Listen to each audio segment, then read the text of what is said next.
స్తోత్రము స్తోత్రము స్తోత్రము స్తోత్రము స్తోత్రము స్తుతి మహిమ ఘనత సమస్తము ఆయనకే చెందినగాక. ఆమేన్. హల్లెలూయా. పరిశుద్ధాత్మ దేవుడు మనకి ఇచ్చిన శ్రేష్టమైన స్థలం బట్టి ఆయన నామానికి మహిమ కలుగునుగాక. ప్రభునందు ప్రియమైన వారలారా,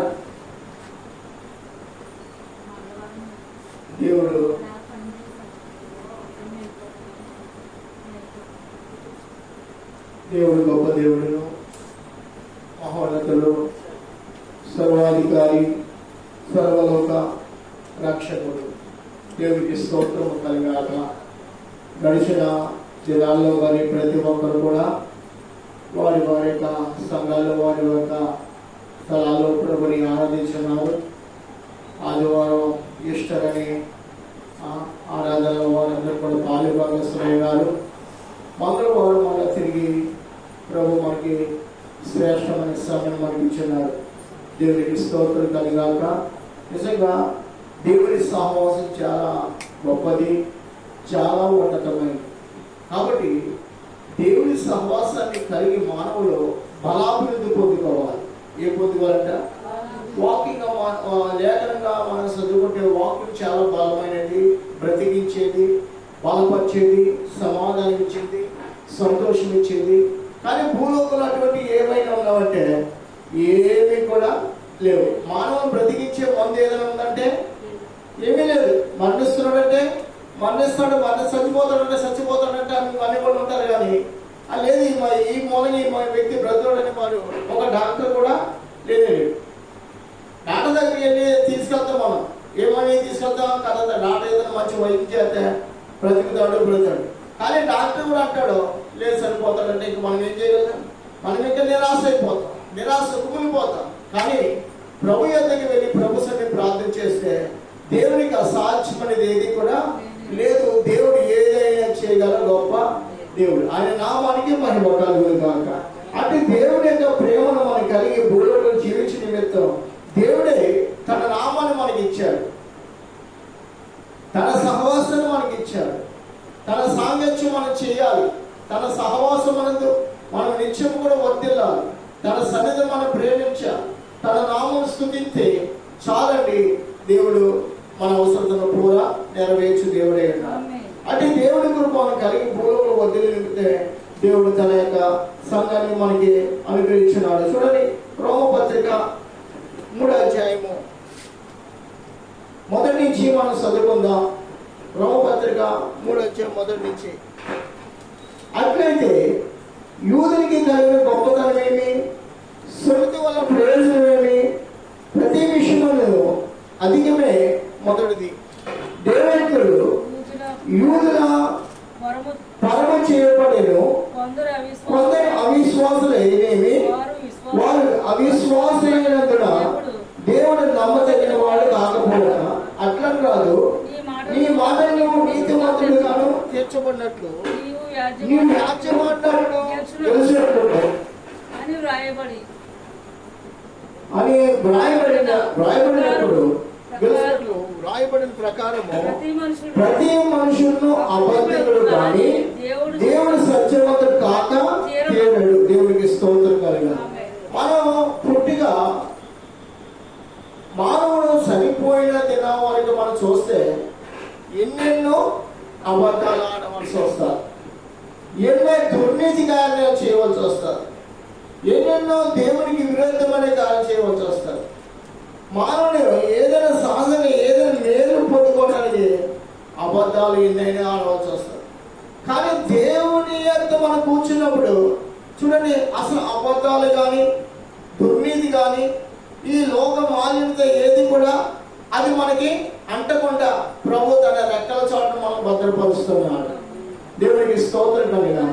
మనము ఆయన రెక్కల కింద మనం భద్రపరచబడి మనం నీతి కలిగి జీవించడానికి దేవుడు తన సహవాసాన్ని మనకి ఇచ్చాడు. యూదులైనా కానీ గ్రీసు దేశస్తులైన భేదము లేదండి. ఎవరికైనా దేవుని సహవాసం ఒకటే. ఏంటండి? ఎవరికైనా కానీ సువార్త ఒకటే. ఎవరైనా ప్రార్థన చేసిన వారి క్రియలు మార్చబడుతున్నాయి, నీతిగా చేయబడుతున్నాయి.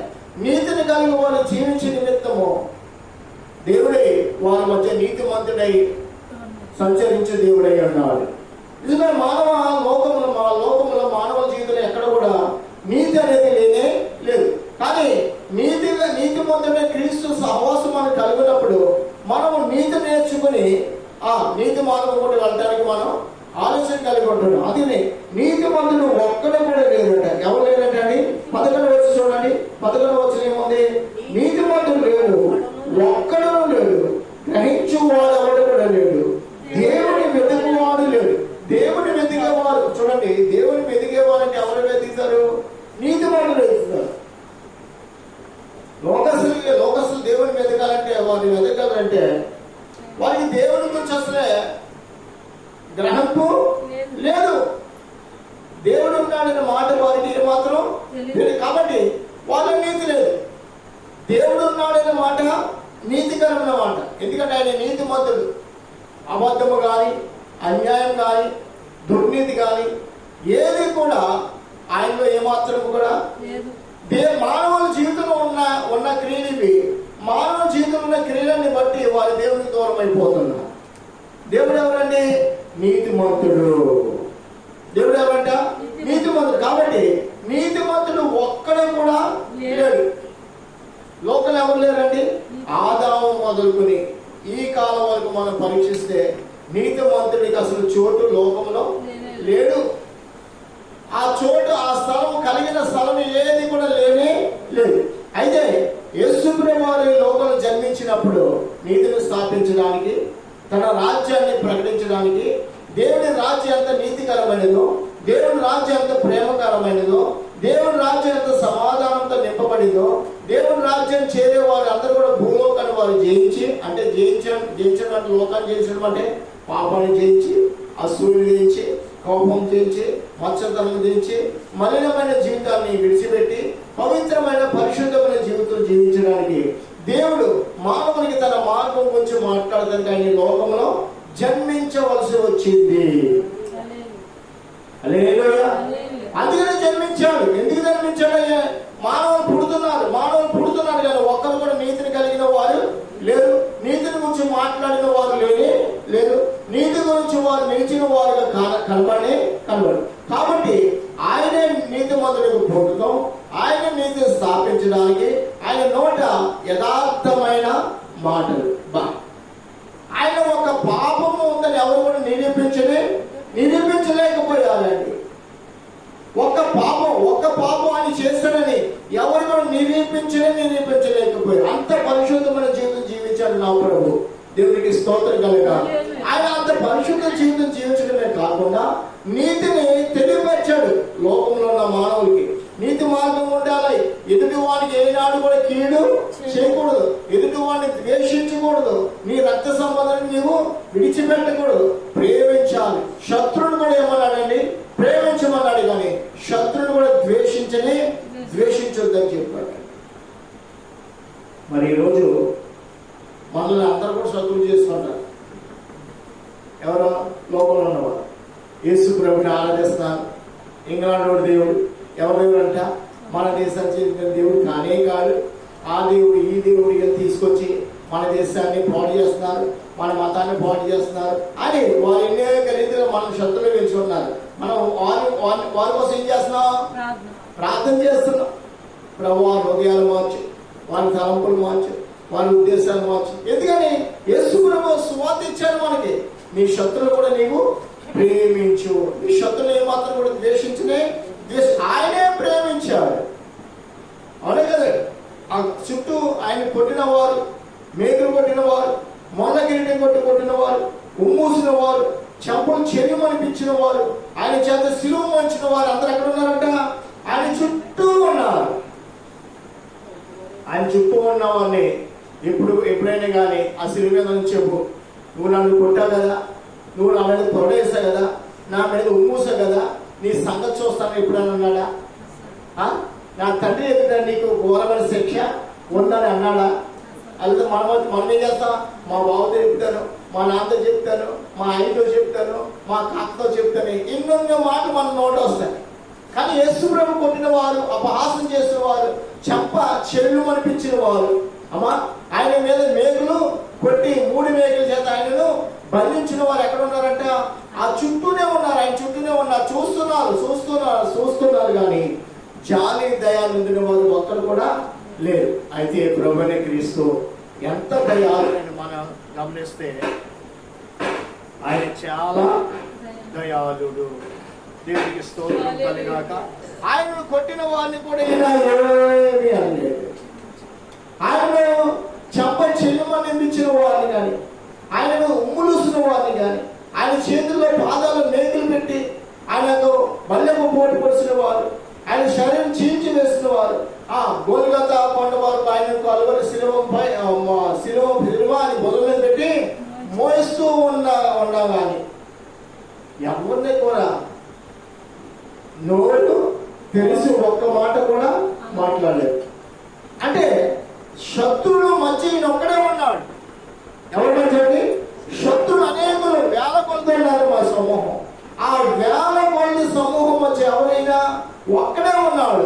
ఎవరు సహాయం చేసేవారు, ఎవరు వచ్చి సహాయం ఆదుకునేవారు, ఎవరు వచ్చి అయ్యా నాకు కాసేపు అనేవారు ఎవరు కూడా లేరండి. ఎవరు ప్రాణాలను వారు రక్షించుకోవడానికి 12 మంది శిష్యులు కూడా పారిపోయారు.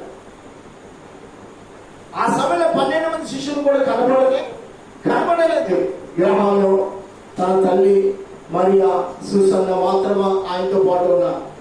కానీ ఎవరు కూడా వచ్చి ఆయన పక్కన నిలబడిన వారు కానీ ఎవరు లేరు. ఎంత భారమైనా, ఎంత వేదనైనా, ఎంత దూరమైనా కానీ ఆయనే తన సిలువను మోస్తూ మన మీద రావాల్సిన ఆ దోషాలు, ఆ శాపాలు, ఆ కొరడాలు ఆయనే సహించి ఆఖరికి ఆకాశానికి భూమికి మధ్యన ఎలాంటి తీసినప్పుడు ఉదయం ఎన్ని గంటలకండి? ఉదయం 9 గంటలు మొదలుకొని మధ్యాహ్నము చివరి సమయం అంటున్నాడు సమస్తము సమాప్తమైంది అని చెప్పి మళ్ళా తండ్రి వీరేమి చేస్తున్నారు వీరికి తెలీదు, మళ్ళీ వీరిని క్షమించుము. ఎంత ప్రాధేయత కూడిన మాట్లాడే నోటు వచ్చింది. మన నోటు ఎప్పుడైనా మనల్ని కొట్టినవారు, మనం తిట్టినవారు ఎప్పుడైనా మనం క్షమించే స్థితి ఉందంటే మనకి లేదు. కానీ ఈ మార్గం కూడా వచ్చినప్పుడు దేవుడు అంటున్నాడు నీ శత్రువులు కూడా నీవు క్షమించుము. ప్రభువైన క్రీస్తు మనతో మాట్లాడుతున్న మాట ఏంటంటే నీ శత్రువులు కూడా నీవు క్షమించమంటున్నాడు. ఆయన ఎలా కొట్టారు, ఆయన ఎలాగ అపహాసం చేశారు, ఆయన ఎలాగ ఖండించారు, గుద్దారు, పొరలతో కొట్టారు, మేకలతో కొట్టారు. అయినప్పుడు కూడా శత్రులందరూ కూడా యేసుప్రభువు ఏం చేశారంట? క్షమించేశారు. ఆయన క్షమించడమే కాదు, తండ్రితో కూడా అంటారు తండ్రి వీరి పాపం ఎన్నడూ నీ ఎంత ఉండకూడదు, వీరు నన్ను శిక్షించిన దాన్ని బట్టి ఎప్పుడు కూడా నీ మీద నీ దగ్గర ఏమిటి వీరికి చేసిన ఏ పని కూడా నీ అంత ఉండనే ఉండదు. అవన్నీ కూడా మన్నించు, క్షమించు అని ఈ సిలువ వేసిన వారు, సిలువ మోయించిన వారు, మేకులు కొట్టిన వారు, తల మీద మొన్న కిరీటం పెట్టిన వారు, ముఖం మీద ఉమ్మూసిన వారు, వీరందరి నుంచి ప్రాధాయపడిన గొప్ప ప్రేమామయుడు మన ప్రభువైన యేసుక్రీస్తు వారు. నిజమే, ఎంత ప్రేమమేడో వర్ణించలేము, ఎంత దీనాతి దీనము, ఎంత గొప్ప ప్రేమ కలిగిన వారు, ఎంత ఏ రీతిగా మనల్ని క్షమించున్నారు. ఆయనకు మాత్రమే అది తగినది. మనం అంతలాగా మనం క్షమించే హృదయాలు మనకి లేవు. అందుకే రాతి హృదయాన్ని తీసివేసి మాంసము హృదయాన్ని దేవుడు దయచేయ దేవుడే. ఎప్పుడైతే మనలో ఉంచే రాతి హృదయం తొలగిపోయిందో, రాతి స్వభావం తొలగిపోయిందో, రాతి మాటలు తొలగిపోయినో అప్పుడు కూడా ప్రభు ఉన్నాడు అంటామంట, ప్రభు చూస్తున్నాడు అంటాం. కానీ పూర్తిగా మనం క్షమించలే. కానీ ప్రభు అలా కాదు. ఒక నీతిమంతుడు లేడు, ఆయనే నీతిమంతుడిగా రావాల్సి వచ్చింది. నీతిని ప్రకటించాడు, నీతిని మాట్లాడి ఉన్నారు, నీతి సువార్తనైనా ప్రకటించి జీవించారు 33 సంవత్సరాల లోకంలో అయినా.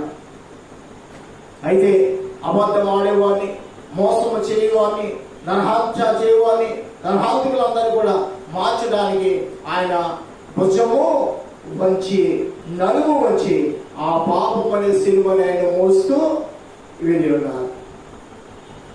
ఇక్కడ మనం చదువుకుంటే అక్కడ కింద చూడండి, నీతి మంత్రులు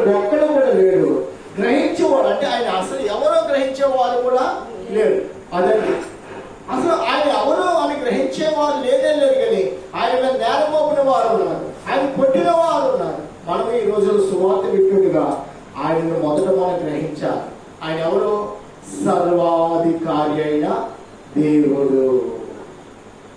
మొదట ఎవరంటే ఆయన సర్వాధికారి అయిన దేవుడు. సర్వ సృష్టికి ఆయన, సర్వలోకానికి రక్షకుడు, ఆయన సర్వలోక ప్రజలకు ప్రభువు, ఆయనే రాజు, ఆయనే పోషకుడు, ఆయనే తృప్తిపరిచేవాడు, ఆయనే సమాధానం ఇచ్చేవాడు, ఆయనే సజీవులుగా చేయవాడు కూడా ఆయనే. మనల్ని నరకాగ్ని గుండంలో పడకుండా ఆయన నిత్య రాజ్యానికి మనల్ని వారసులు చేయవాడు కూడా ఆయనే. మనతో మాట్లాడేవాడు కూడా ఆయనే.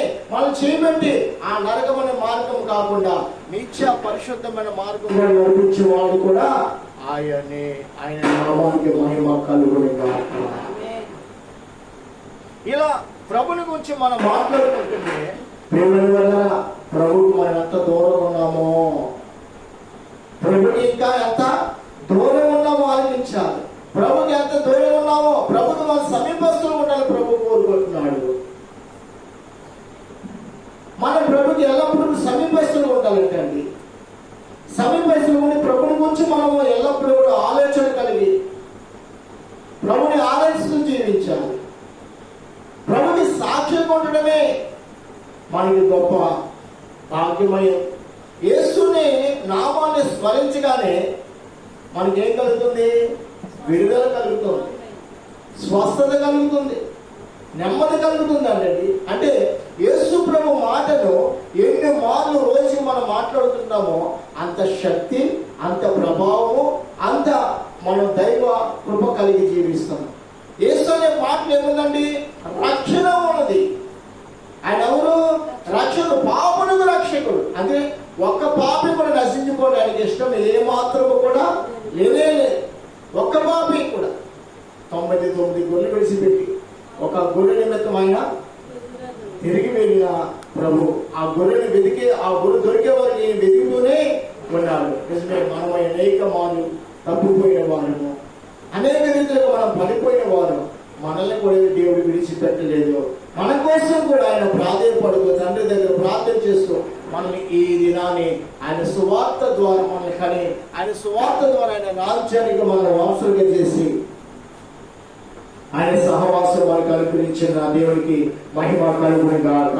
హల్లెలూయా. దేవునికి స్తోత్రము కలుగుగాక. కింద ఒక మాట మనం చదువుకుంది చూడండి, 12వ చూడండి. అందరూ కూడా త్రోవ తప్పి ఏలముగా పనికిమాలిన వారయ్యేది, మేలు చేయవాడు లేడు, ఒక్కడైనను లేడు. ఏంటండి? మేలు చేయవాడు, మేలు మేలు మేలు ఎవరికి వారే స్వార్థం కలిగి ఉంటారు. ఏంటండి? ఎవరికాలే స్వార్థం కలిగి ఉంటారు. మేలు చేయవాడు లోకములు ఎవరు ఉన్నారంటే మేలు చేయవాడు లేనే లేడు. అయితే మేలు చేయడం మార్గం ఏదో దేవుడు మనకి వినిపించే దేవుడే ఉన్నాడు. మేలు చేయడానికి మన చేతుల్ని దేవుడు ఏం చేస్తున్నాడు? పరిశుద్ధపరుస్తున్నాడు. కీడు ఏ మాత్రం కూడా చేయకుండా మనం మన చేతుల్ని బిగబెట్టుకోవాలండి. ఏం చేయాలి? మన చేతుల్ని మేలు చేయడానికి చాపాలి, కానీ కీడు చేయడానికి మన చేతుల్ని అసలు చాపొద్దన్నాడు. చూడండి, మేలు అనేది ఎవరి ద్వారా? ప్రభువైన యేసు క్రీస్తు ద్వారా మనకు మేలు ప్రకటింపబడుతుంది. ఆయన ప్రకటించడానికి వచ్చినాడు. మేలు అనేది, సత్యం అనేది, జీవం అనేది, జ్ఞానం అనేది, ఉపాయం అనేది, తెలివి అనేది, బుద్ధి అనేది ఎక్కడ ఉన్నాయని ఆయనలో ఉన్నవి ఇవన్నీ కూడా. అందులో సామెతల గ్రంథం, కీర్తన గ్రంథాలు ఎన్ని మనం చదువుకుంటే వాటిలో ఏముంటుంది? బుద్ధి జ్ఞానము గల ఐశ్వర్య సర్వ సంపదలు ఆయనలో, ఆయనకు గుప్తమై ఉన్నామంట. ఏంటి? మానవులకు కావాల్సిన ఇవన్నీ కూడా ఆయనలో గుప్తమై ఉంది. కాబట్టి ఆయన కలిగిన నరుడు, ఆయన నమ్ముకున్న ప్రజలు ఇవన్నీ కూడా ఆయన ద్వారా మీరు పొందుకుంటున్నారు. మేలు చేయని మీద తెలియని వారికి మేలు చేయ దేవుడై ఉన్నారు. దేవునికి స్తోత్రము కలుగా.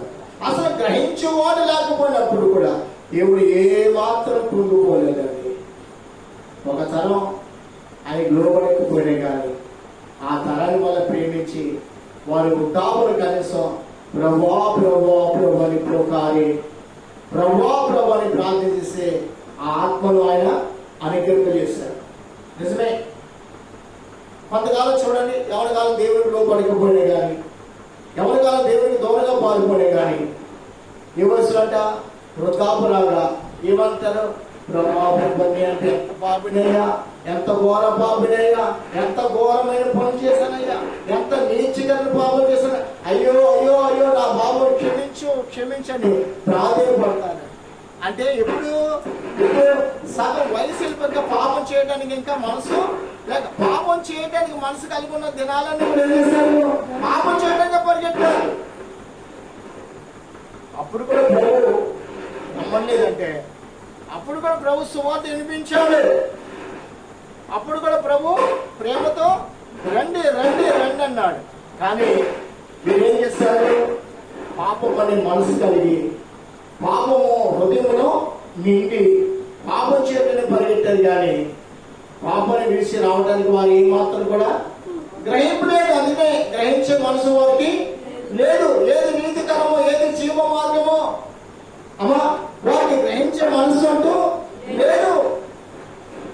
అందుకనే వారు గ్రహించే మనసు వారికి ఏమాత్రం లేదని కూడా ప్రభు మాట్లాడారు. పరిశుద్ధాత్మ దేవుడు ప్రతి ఒక్క నన్ను నుంచి నీతిమంతుడు ఒక్కడు కూడా లేడు,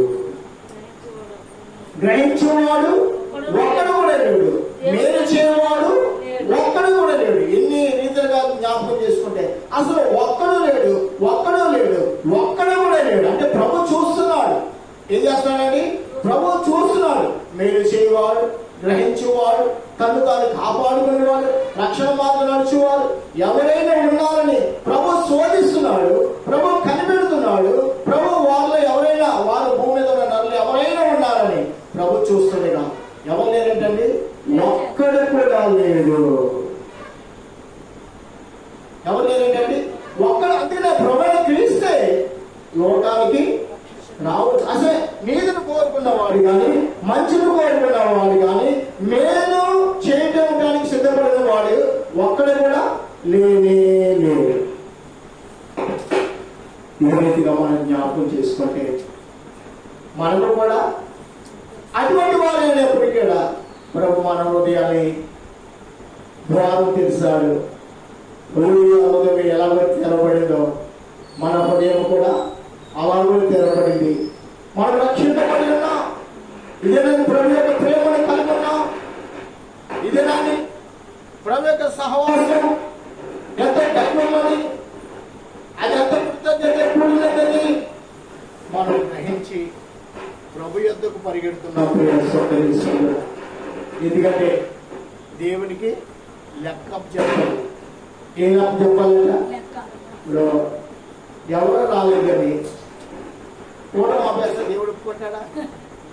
దేవుడు ఏమన్నాడు, ఎక్కడ ఇద్దరు లేక ముగ్గురు కూడా ఉంటారు అక్కడ నేను ఉంటాను వాగ్దానం చేస్తాడు. దేవుడికి స్తోత్రం కలుగును. కాబట్టి దేవుడు కాదు, ఎక్కడ ఇద్దరు ముగ్గురు ఉన్నారు. ఎక్కడండి? ఇద్దరు ముగ్గురు చాలు. అక్కడ వారు ఆయన నామాన్ని స్తుతిస్తుంటే దేవుడు ఎంతో సంతోషిస్తున్నాడు. మన పాటలు, మన ప్రార్థన, మన ఆరాధన అది ఎంతో దేవునికి ప్రియమైనది. అది ఎటువంటిదంట? దేవునికి ప్రీతికరమైనదండి. కావున మనం ప్రీతికరమైన ఆరాధన, ప్రీతికరమైన పాటలు మనం పాడుతూ ఉండాలి. ప్రభుని ఏం చేయాలి? ప్రభుని స్తుతిస్తూ ఉండాలి. ప్రభుని సాక్షిగా మనం బ్రతకాలండి. ప్రభుని ఆరాధిస్తూ మనం జీవించాలి. ఈ లోపల ఏదైనా ధన్యత ఉందంటే ప్రభు తప్ప మనలో దేవుడు ధన్యత అనేది ఎక్కడ కూడా లేదు. డబ్బు ఉన్నా కానీ, ఏమున్నా కానీ, ఏదైనా ఏదైనా ఏదైనా ప్రియమైన వాళ్ళ దేవునికి స్తోత్రం కలుగాలి.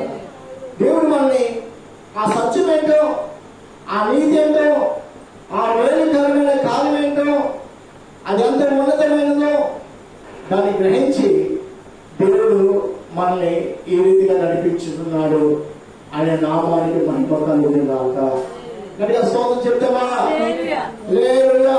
ఇక్కడ చూడండి 12 వచనం, అందరూ త్రోవ తప్పి ఏకముగా పనికి మాలిన వారే. అమ్మో, మనమేమో అసగా పనికి మాలుడా అని ఎవరినంటే అది నా కొడుకుని నా కూతుర్ని నా ఇలాగ అన్నారని ఎంత గొడవలుతాయి.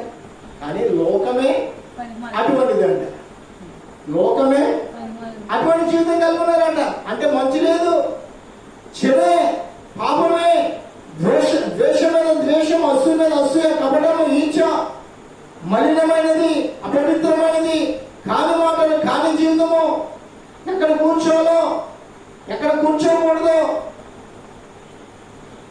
ఏమి కూడా ఆలోచన అనేది. అంటే లోకం అంతా కూడా ఎలా ఉన్నారంట, పనికి మాలిన వారిగానే ఉన్నారు, కానీ పనికి వచ్చే పాత్రలుగా లేదు. అందుకే యజమానుడికి అర్హమైన పాత్రగా మనం ఉండినిమిత్తే ప్రభు తన సువార్త మనకి ఇచ్చారు. యజమానులు వాడుకునే విలువైన పాత్ర ఉంటారు. ప్రభు మనం వాడుకోవాలంటే మనం ఎలా ఉండాలంట, విలువైన మాటలు, విలువైన మార్గం, ఏ మాటలో కానీ పనులేవో ఇవేమి కూడా చేయకూడదు. చూడండి, తల్లిదండ్రులు మేలు చేసే పనులు చేస్తారు, తల్లిదండ్రులు ఘనతే. తల్లిదండ్రుల జేబులో డబ్బులు పట్టిపోతే ఎలా ఉంటుంది అమ్మా? తల్లిదండ్రుల జేబులో ఎత్తికిపోతే ఎలా ఉంటుందంట? తల్లిదండ్రులు కోపం రాదా? డబ్బులు ఇద్దరు మధ్య ఒకే ఒక కుమారుడు పుట్టాడు అనుకోండి, ఇంక ఇంట్లో దొంగలు ఎవరు కూడా ఉండేవాడు, అవునే కదా? ఆ కొడుకు ఎత్తిపోతున్నాడు, డబ్బు ఎవరు ఎత్తిపోతున్నాడు? కొడుకు ఎత్తిపోతున్నాడు. ఇప్పుడు కొడుకన్నా నేను ఎత్తికెళ్ళ ఇంట్లోకి ఇంకెవరు వస్తారు? అవునే కదండి, ఇంట్లోకి ఇంకెవరు రాదు. మరి ఇంట్లోకి ఎవరు రారు, జేబులో డబ్బులు ఎవరు ఎత్తికిపోరని అడిగామంటూ ఏమో మేనేజర్స్ అంటే తల్లిదండ్రులు ఒప్పుకుంటారా? అమ్మ తీయవలసిన పని లేదు, నేను ఖర్చు పెడితే నేను అడగవలసిన పని లేదు, కానీ నువ్వే చేస్తున్నావు అని అడిగారు అనుకో, డాడీ నేను తీయలేదని అనుకో, ఇంకా ఏమైనా విలువ ఉందా? ఒక తండ్రి అలాగే చేశాడు. ఏం చేశాడంటే నోటి మీద నెంబర్ రాసి పెట్టుకున్నాడంట. ఏంటండి నెంబర్లు అంటే అంకెలేశాడు, 2, 3, 6, 8. ఏంటండి 2, 3, 6, 8. ఈ అంకెలు 4 అంకెలు వేసి జోలో డబ్బులు పెట్టేశాడంట. జోలో పెట్టేస్తే పడుకున్నాడంట. తండ్రి పడుకున్నాడు కదనేసి కొడుకు డబ్బులు తీస్తాడంట. ఏంటి, కొడుకు డబ్బులు తీస్తాడంట. ఇప్పుడు డబ్బులు వెతికేసామని తండ్రి అన్నాడంటే, నాయన డబ్బులు తీస్తామంటే, డాడీ నీ డబ్బులు తీయవలసిన పని ఏంటి అన్నాడంట. నీ డబ్బులు తీయవలసిన పని నాకేంటి అన్నాడు. సరే, మీ అమ్మ దగ్గర డబ్బులున్నా నెంబర్లు నేను వేసాను, ఆ నెంబర్లో మీ దగ్గర డబ్బులున్నా నెంబర్లో నేను నెంబర్ చెప్తాను, ముందు చూడండి అన్నట్ట. ఏం చెప్పాడు? 2, 3, 6, 8. ఏంటండి 2, 3, 6, 8. ఎవరి దగ్గర ఉన్నాయి వాళ్ళ దొంగలో. ఇప్పుడు ఇంటి దొంగ మనకు పట్టుబడతాడని ముందు అమ్మ పర్సలు ఎత్తికారంట. అమ్మ పర్సలో డబ్బులు లేని ఏవో చెత్త కాగుతామని. సరే, ఇప్పుడు సమయం ఉంది, పొడిది ఫ్యాన్ జేబులో డబ్బులు ఇస్తే ఆ డబ్బులు నెంబర్ రాశారు కదా, 2, 3, 6, 7. ఆ 2 నోట్లు కూడా ఈ దగ్గర ఉన్నాయంట. నేను మరి ఈ డబ్బులు నీ జేబులోకి వచ్చినాయి, నీ నెంబర్ చెప్పు, నేను నెంబర్ రాసుకున్నాను పెట్టుకున్నాను కదా, ఎంత? 2, 3, 6, 8 చెప్పలేదు. మరి ఆ నోట్లు నీ దగ్గర ఉన్నాయి, ఇప్పుడు చెప్పు ఎవరు దొంగలంటే మాట్లాడు. ఇలాగ ఎన్ని డబ్బులు దొంగలించా ఇంట్లో? ప్రతిరోజు కూడా నువ్వే కదా దొంగ, ప్రతిరోజు కూడా నువ్వే కదా దొంగ. అప్పుడు తండ్రి అయితే ఏం చేశాడు? అవును డాడీ నేనే దొంగను. దొరికినప్పుడు దొంగను ఒప్పుకున్నాడు, దొరికినప్పుడు దొర. తల్లిదండ్రులు మోసం చేస్తాడు. తల్లిదండ్రులు మోసం చేసిన వాడికి ఏమైనా ఉంటుందా అంటే, అలాగే మనం బైబిల్ గ్రంథాలు చదువుకుంటే ప్రియమైన వారు, దేవుడు మనకి జ్ఞానం ఇస్తాడు, బుద్ధిని ఇస్తాడు, తెలుగునిస్తాడు. మనం ఒకరేదో తల ఎత్తుకునేవారుగా, తల దించుకునేవారుగా ఉండనే ఉన్నాం. తల ఎత్తుకునేవారుగా దేవుడు మనం నడిపించే దేవుడే ఉన్నాడు. దొంగతనాలు కానీ, అబద్ధాలు కానీ, అనహత్యలు కానీ, మోసాలు కానీ, కపటము కానీ, కీడి కానీ, మలినమైనది కానీ, అపవిత్రత కానీ, స్వార్థత కూడినది కానీ ఏది కూడా ఇంకా మనలో ఉండకుండా మన మాటలు, మన హృదయాన్ని, మన నడవడను, మన యొక్క ప్రవర్తనను, మన యొక్క జీవితాన్ని కూడా దేవుడు ఏం చేసేవాడు? వాటిని పరిశుద్ధపరచువాడయ్యా. పరిశుద్ధపరచు దేవుడు ఎలా పరిశుద్ధపరుచున్నాడు? వాక్యము చేత. అదినే అన్నాడు 12 వచ్చి చూడండి, నీ అందరూ త్రోవ తప్పి యాగముగా పనికి మాలిన వారి మేలు చేయవారు ఒక్కడు లేడు, ఒక్కడైనా లేడు. వారి బొత్తిగా తెలిసిన సమాధి తమ నాలుగుగా మోసం చేయదు. వారి పెదవుల కింద సర్ప విషయం ఉంది. ఏంటంట? వారి బొత్తిగా ఎటువంటిదంట? తెరసిన సమాధి. అంటే సమాధి మనం చూడగలమంటే అంత కంపు నోట్లో ఉంటుందంట. ఈ మాటలని దేవుడికి ఏమాత్రం కూడా ఇష్టము కావు. ఇప్పుడు ఆ తండ్రి వద్ద ఎన్ని మాలు పొంకాడు కుమారుడు. ఆ మాటలని కూడా తండ్రి వెళ్ళలేకపోతున్నాడు. నానా నేను తీసుకున్నానంటే తండ్రి కూడా ఏమో మంచి మనసు వస్తుంది, కానీ తీసేసుకుని నేను తీయలేదు అని ఎన్ని మాలు పొంకాడు. అన్ని మాలు కూడా తండ్రికి పాపం. అయ్యో నా కొడుకు ఎంత దొంగ అని కుమిలిపోయేవాడేమో తండ్రి. తీసేవాడు కానీ తీయలేదు అనే మాట. వారి గొంతు కలగొద్దంట తెలిసిన సమాధి. నాలుగేముంది? విషము. కన్నా తండ్రితోనే, పెంచే తండ్రితోనే.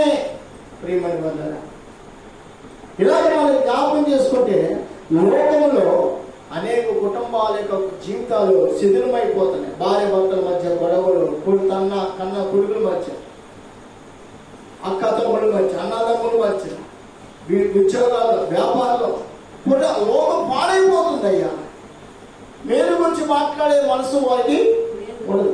మేలు గురించి మాట్లాడే తలపు వారికి పుట్టదంట. వాస్తవంగా వాక్యం కలిగని, ప్రభుని కలిగిన వారు, మేలు కలిగి వారు మాట్లాడుతూ ఉంటారు. మేలు కలిగి వారు మాట్లాడుతుంటారు. మేలు కలిగి మనం మాట్లాడిన నిమిత్తం దేవుడు తన సహవాసానికి మనల్ని నడిపించుకున్నాడు, తన సంధికి మనల్ని నడిపించుకున్నాడు. ప్రియ దైవ జన్మ. కాబట్టి ఏం మాట్లాడాలి? మేలు మాట్లాడాలి, సత్యాన్ని మాట్లాడాలి. అందుకనే నేను సత్యమును ప్రకటించడానికి లోకానికి వచ్చి నన్ను పిలాతుని ధైర్యంగా మాట్లాడాడు.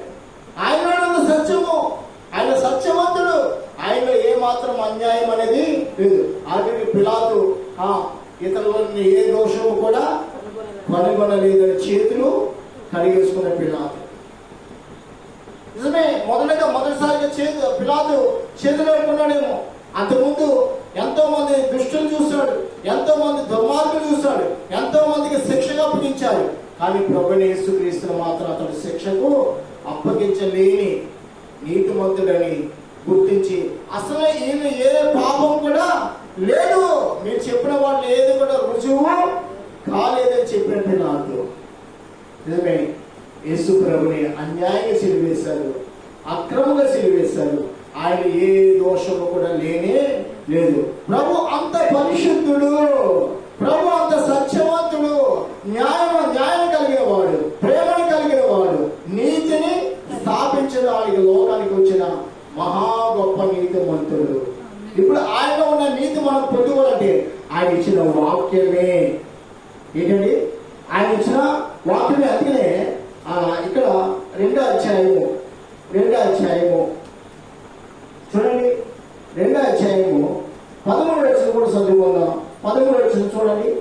ధర్మశాస్త్రం వినివారు దేవుని నీతిమంతులు కాదు, కానీ ధర్మశాస్త్రం అనుసరించి ప్రవర్తించే వారే నీతిమంతులు ఎంచబడదు. గట్టిగా స్తోత్రం చెప్తారా?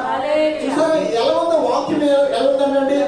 ధర్మశాస్త్రము అనుసరించే వారు దేవుని నీతిమంతులు కాదు, కానీ ధర్మశాస్త్రం అనుసరించి ప్రవర్తించాలి. అది ఏంటండి? ధర్మశాస్త్రం అనుసరించి ప్రవర్తించాలి. సాక్ష్యం, అది నీతి. మనం మాట్లాడుకున్నంత మాత్రాన బాప్తిసం పొందేసినంత మాత్రం ఏమైనా వచ్చిందంటే, బాప్తిసం పొందిన తర్వాత నీరేం కనపాలి? నీతి కనపడాలి, సాక్ష్యం కనపడాలి, ప్రార్థన కనపడాలి. ఇవన్నీ కూడా నువ్వు కలిగి పూర్వంలో జీవిస్తేనే నీవు నీతిమంతుడు. కాకపోతే ఏ మాత్రము నీతిమంతుడు కానీ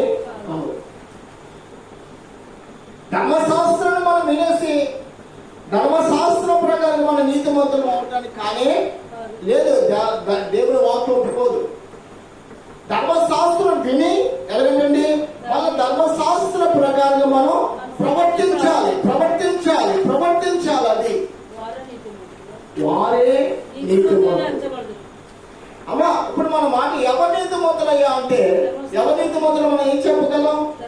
తండ్రి కన్నా కుమారుడు నీతిమంతుడయ్యాడా అంటే తండ్రి కన్నా కుమారుడు తండ్రి వాడిని కనిపెడితేనే కానీ మళ్ళా వీడు యొక్క అనుభవం ఏమైందో వాడికి అర్థమైపోయింది. ఏం రాశాడంట?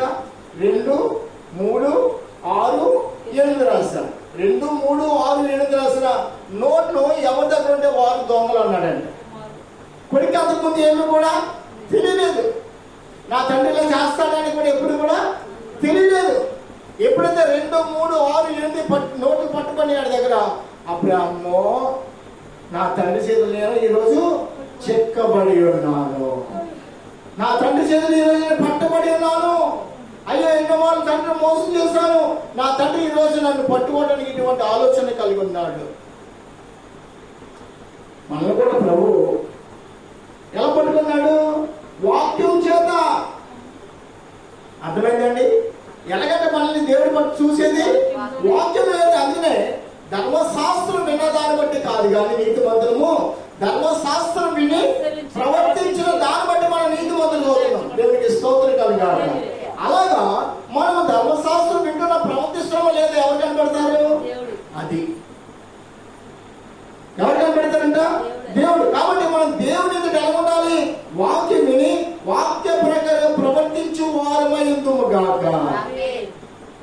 వాక్యాలు విని వాక్య ప్రకారం ప్రవర్తించిన అందులో ప్రార్థన లేదు, క్రియలు లేదు.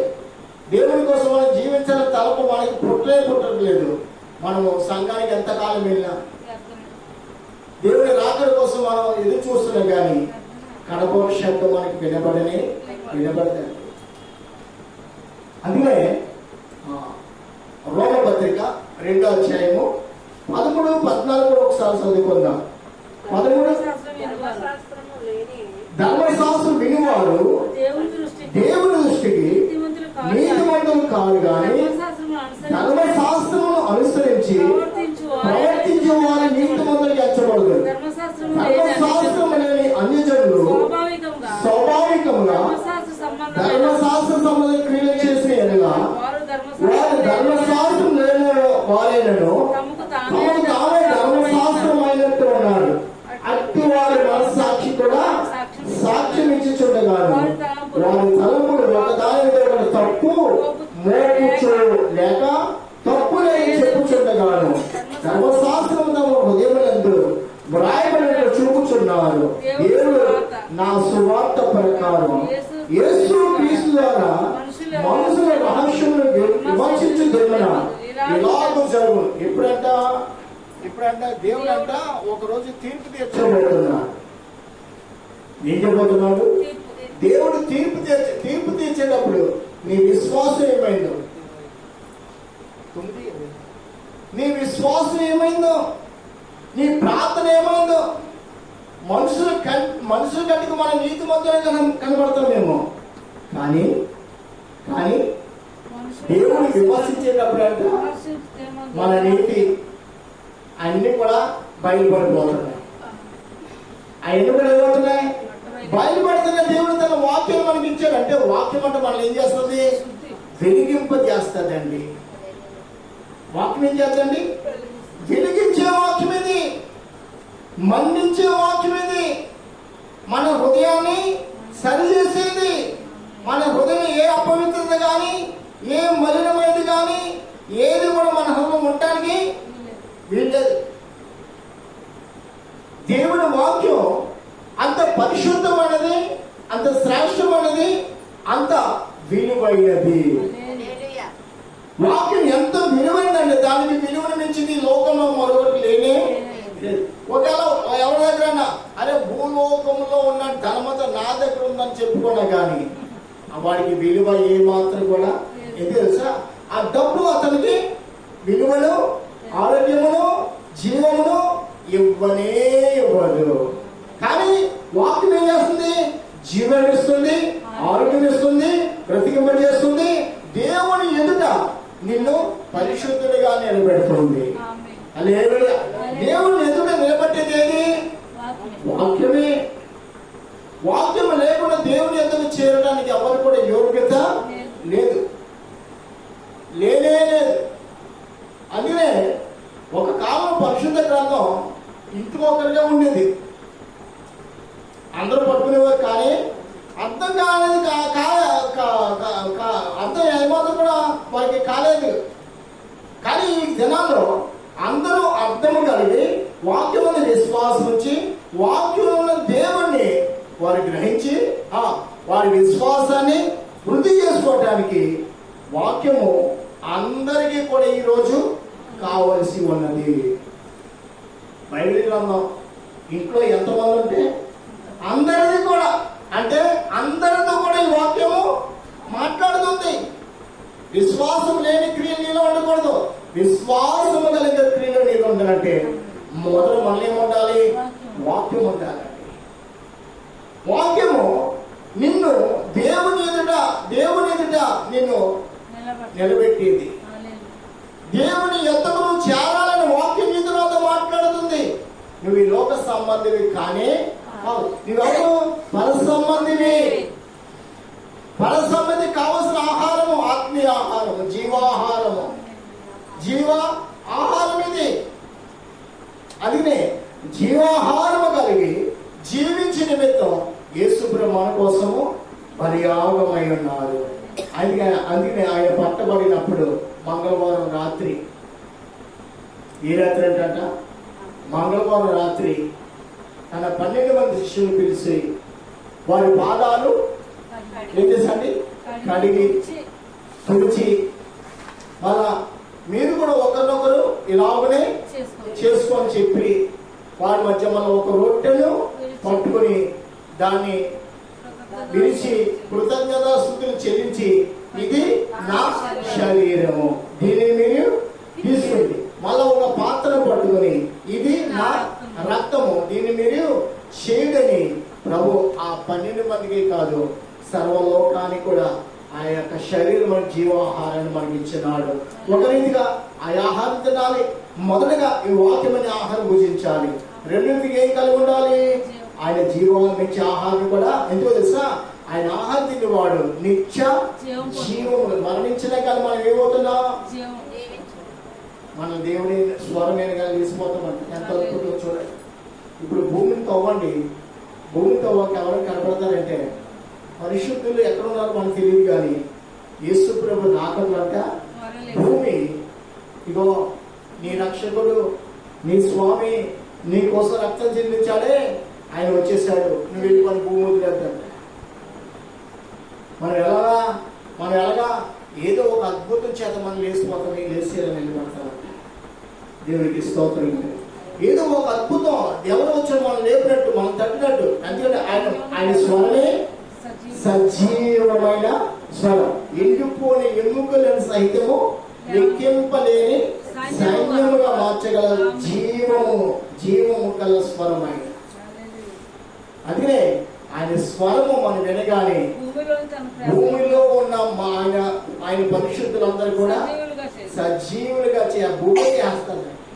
ప్రభా నీ వారిని భద్రపరచడానికి సమయం ఇచ్చా, నీ వారిని నేను సజీవులుగా చేస్తాను అంటే మనమందరం కూడా మళ్ళా రెప్పపాట్ల ఆయనను ఎదుర్కోవటానికి వెళ్ళిపోతాం. దేవుడికి స్తోత్రం. నువ్వు ఎలాగెళ్ళావంటే వాక్యం విన్నావు, నువ్వు ఎలాగెళ్ళావంటే ఆయన సజీవమైన శరీరాన్ని ఆయన రక్తాన్ని నువ్వు త్రాగ కాబట్టి నేను ఈ లోకం ఎక్కడ కూడా బంధించడానికి దానికి లేనే లేదు. వారెవరు? శక్తిమంతులు, సజీవుడైన యేసుక్రీస్తు యొక్క సంతానము.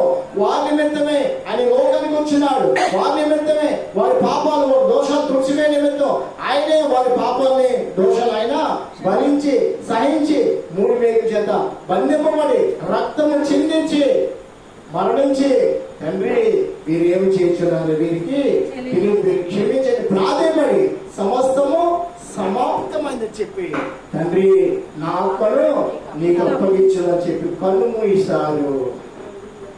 ఎంత అద్భుతం తెలుసండి. భూమి బద్దలైపోయింది. అంతకుముందు నిర్దేశించిన పరిశుద్ధులందరూ కూడా ఆ సమయంలో వేసి యెరూషలేము పట్టణానికి వచ్చేసారు. ఎవరు చనిపోయారు? యేసు ప్రభుని విశ్వాసించిన పరిశుద్ధులందరూ కూడా ఆ సమయం ఆయన ఎప్పుడైతే చనిపోయాడో భూమి బద్దలవుతుందే కాదు, ఆయన నామంలో నిద్రించిన పరిశుద్ధులను కొంతమంది లేవడం జరిగింది. సూర్యుడు అదృశ్యుడైపోయాడు. అదృశ్య లోకానికి అతడు వెలుపడింది. సూర్యుడు అడుగుదాం, సూర్యుడా ఏంటి నువ్వు అలా వెళ్ళిపోయి ఉంటే, అమ్మో ఆయన ఎవరు తెలుసా?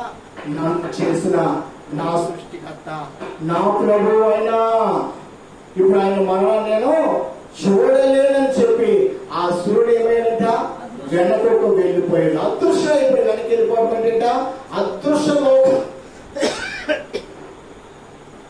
అదృశ్య లోకానికి ఆ సూర్యుడు వెళ్ళిపోయాడండి.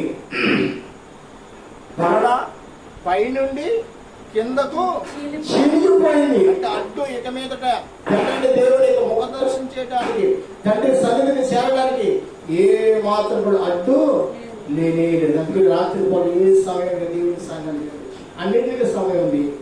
దేవుని సన్నిధికి ఏ సమయం వెళ్ళచ్చు, ఏ సమయం ప్రభుని ఆరాధించవచ్చు, ఏ సమయం అని గుర్తుగా ఉన్న ప్రార్థన చేసుకోవచ్చు. 10 మంది ఉన్నా, ఇద్దరు ఉన్నా, ఎక్కడ ఉన్నా, ఎలా ఉన్నా కానీ ప్రార్థన చేసుకోవచ్చు. అటువంటి భాగ్యం మనకి ఇచ్చాడు. ఆ పరదాలు సినిగిపోవడం వల్ల, ఆ తెరాలు సినిగిపోవడం వల్ల మనం ఆ కృపగల సింహాసనం ఎదుగు మనం సమీపంలో చేరిపోయాం. ఆ పరదా చిరుగుకోవడం వల్ల ఎంత గొప్ప రక్షణ మనకి ఇచ్చారంటే ఆ రక్షణ మనం వర్ణించలేము. ఆ రక్షణ మనం ఎంత వర్ణించలే కానీ ఆ రుణములు మనం తీర్చలేము. ఆ రుణాన్ని మనం ఏ మాత్రం కూడా తీర్చలేమమ్మా. అంత విలువైన రక్షణ, అంత విలువైన కృప ఆయన సింహాసనం ఎదుగు మనం ప్రతి సమయం చేరవచ్చు. దేవునికి స్తోత్రం కలగాలి. ఇప్పుడు ఒకవేళ మనం ఇప్పుడు కూడా ముగించేస్తాం, ఎవరైనా మన ఇంటికి వెళ్ళి కూడా ప్రార్థన చేసుకుంటారు. కొంతమంది ఇంటికి వెళ్ళి కూడా ప్రార్థన చేసుకుంటారు. కొంతమంది సేవ ముగించుకుని మళ్ళా ఇంటికి వెళ్ళాక ప్రభా ఒక ఉన్నతమైన సేవ చేయడానికి, వారి గృహానికి వెళ్ళడానికి, వారి మధ్య నిలబడి దైవ మాటల్ని తెలియపరిచి నన్ను వాడుకున్నానైనా, మట్టి పాత్రనైనా, విలువలేని వాడినయ్యా, నీ సువార్త ప్రకటించే ప్రభా నీ ఆత్మ నాలో ఉంచా, నా బోర ద్వారా, నా కంట బోర ద్వారా నీవు నీ జంతో మాట్లాడని సేవకులు ప్రార్థన చేస్తారు, విశ్వాసాన్ని ప్రార్థన చేస్తారు. ప్రభా మంచి సేవకులు మా మధ్యలో నడిపించావు, మంచి వర్తమానం మాకు ఇచ్చావు అయ్యా. అయ్యా మా ఆత్మను స్థిరపరచుకునే వాక్యము, మా ఆత్మను బలపరుచుకునే వాక్యము, మేము మీరు నమ్మకం జీవించుకునే ఉపదేశాన్ని నువ్వు నాకు ఇచ్చావని విశ్వాసులు ప్రార్థన చేసుకుంటారు. చూసారా, సేవకుల ప్రార్థనలుగా, విశ్వాసుల ప్రార్థనలుగా అలా మనము ఆయన మనం వర్ధుల నిమిత్తం ఏ జాబ్ అయినా కానీ రాత్రి 1 గంటకి ప్రార్థన చేయమంట. రాత్రి 2:30 నాకు మెలకు వచ్చేసింది. ఎప్పుడంట 3 గంటలకి 3:30 గంటల మళ్ళీ కాసేపు పడుకుంటే నిద్ర పడతలేదు. ప్రార్థించే దేవుని ఆత్మ ప్రేరేపిస్తుండగా మళ్ళా ఒక 10 నిమిషాల తర్వాత మళ్ళీ ప్రార్థన కూర్చోవడం, 6:30 వరకు ప్రార్థనలో చేసుకున్నాను. దేవుడికి స్తోత్రంగా 6:30 గంటలు పడుకోవాలని నిర్ణయించుకున్నాను. అంతే. ఒక 3 అధ్యాయాలు కనీసం రోజుకు 10, 15, 20 అధ్యాయాలు చదువుతున్నాను. 3 అధ్యాయాలు కనీసం చదివి టిఫిన్ చేసి పడుకుందామని ప్రారంభించాను. ఈలోగా మోషే గారు ఫోన్ చేశారు, సంఘంలో వాక్యం రాయటానికి ఈరోజు వస్తున్నారంటే ఇంకా నిద్ర పారిపోయింది. ఈరోజు సంఘంలో వాక్యాలు రాయించడం, మళ్ళీ ఆ పని ముగిన ఆయన 6 గంటలకు వెళ్ళడం, మళ్ళీ సిద్ధపడి మీరు మధ్యకి రావడం, ఇలా మా దినపు సేవ జరిగిపోయింది. దేవుడికి స్తోత్రం కలుగుతాం. ఏమో ఏ దినం ఏం సంభవిస్తే మనకి తెలీదు. దీపం వండిగా మనం ఏం చేయాలంట?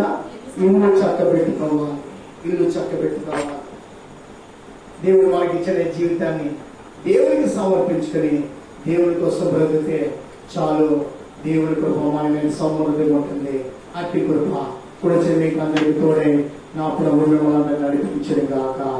ఆమె ఇచ్చిన వర్తమానం బట్టి మన రిలీజియన్ పైకి దేవుడికి స్తోత్రం చేస్తాం.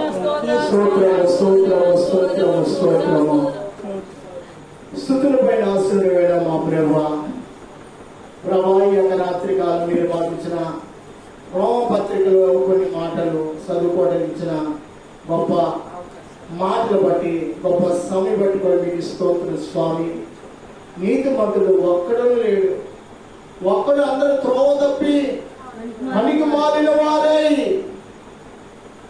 వారి పోతున్నారని ఇప్పుడు మీరు ఎక్కడ మాకు సెలవుగా అయ్యా అట్టి బ్రతుకులు మా బ్రతుకులై ఉండగా అయినా మా బ్రతుకులు శిలువైపడి మీకు ఇష్టం లేదు కావున మీరే మా కోసం రక్తం చెందించి మమ్మల్ని కొని కడిగి పవిత్రపరిచి నేను 5 వయసు సహవాసం ఇచ్చిన మా ప్రభువుకి మీకు స్తోత్రం.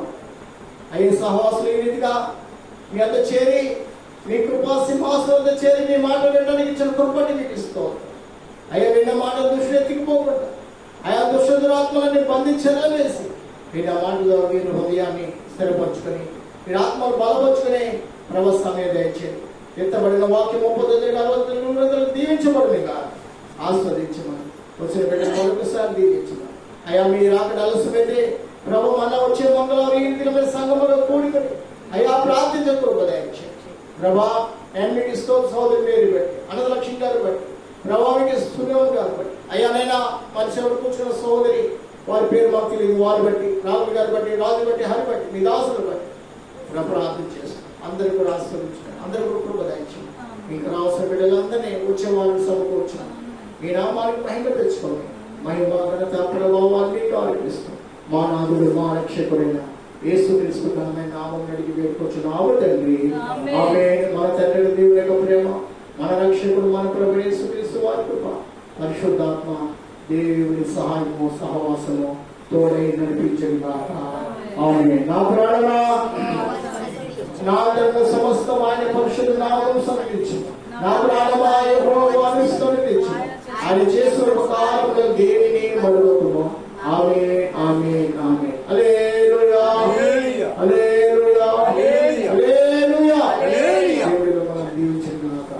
అందరికీ వందనములు. ఆదిగారు తీసుకొచ్చి మీరు తెచ్చేయండి.